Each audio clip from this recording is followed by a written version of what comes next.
Pag naglaan ako ng tamang sapat, pag naglaan ako ng sapat na oras dito, pwede akong makakita ng lumalangoy na isda. Malaki man yan o maliit.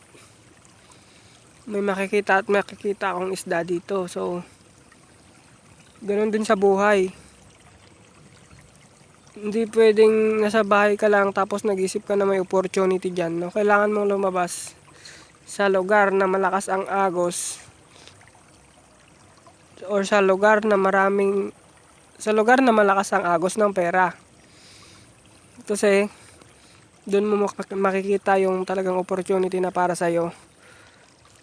Dahil sa ngayon, halimbawa nandiyan ka lang sa safe zone mo or sa comfort zone mo, akala mo yung opportunity na gusto mong puntahan ay para sa'yo talaga yon, pero hindi pala.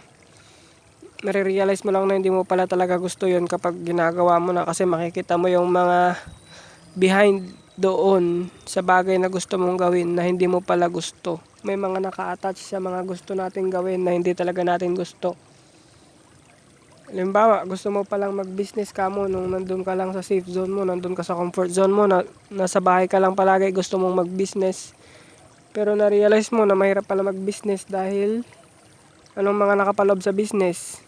Connection, networking, 'di ba? Ano pa? Yung disiplina. Marahil wala ka pa ng disiplina na nararapat para makamit mo yung goal mo sa business. Kaya minsan naisip mo ayaw mo na kasi feeling mo hindi ka pa equipped. Pero yun lang nga, dapat meron kang sapat na information bago mo gawin yung isang bagay para maiwasan mo yung tinatawag na uninformed optimism, o yung bagay na gustong gusto mo nang gawin pero nung ginawa mo, kulang pa pala yung kaalaman mo para dun sa bagay na yun, kaya sinayang mo yung oras mo dahil wala kang magagawa kundi itigil yan dahil nga kulang pa yung equipments mo or kulang pa yung kaalaman mo sa bagay na yun. Kaya yun, sana aralin nyo muna lahat ng bagay bago nyo pasukin. Gaya nga ng sinasabi nila, diba, sa mga investments, ganyan, aralin nyo muna. Ganon din sa buhay.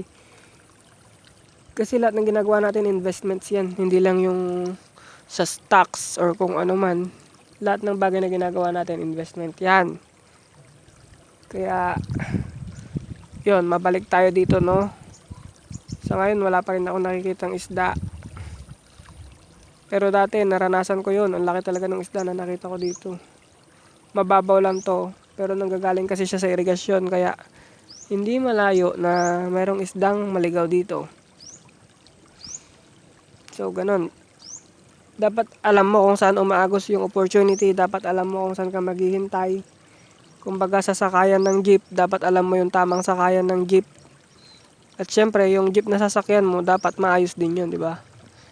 So ganon din sa business, ganon din sa pagkakaroon ng pera, dapat alam mo kung saan ka lulugar. Dapat yung sasakyan mong vehicle para magkaroon ka ng pera ay maayos at walang aberya. So yun.